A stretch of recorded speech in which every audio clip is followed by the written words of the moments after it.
மஞ்ச குளிக்கையில ரொம்ப இடங்களில காயத்தை நான் பார்த்தேன். எங்க காமி கையடு. மஞ்ச குளிக்கையில ரொம்ப இடங்களில காயத்தை நான் பார்த்தேன். உடம்பிலதான் நான் பூந்துக்கிட்டேன், உசுருலதான் நான் சேர்ந்துக்கிட்டேன்.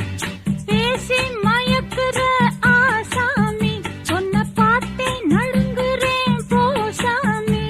என் நரம்புகள் துடிக்குது வா மாமி. தென் பாண்டிச்சீன ஓரமா மாமி வீட்டு தோட்டம், தை மாசம் மாலை நேரமா பூவாசம் தூக்கம். நித்தம் நித்தம் இந்த வண்டு சத்த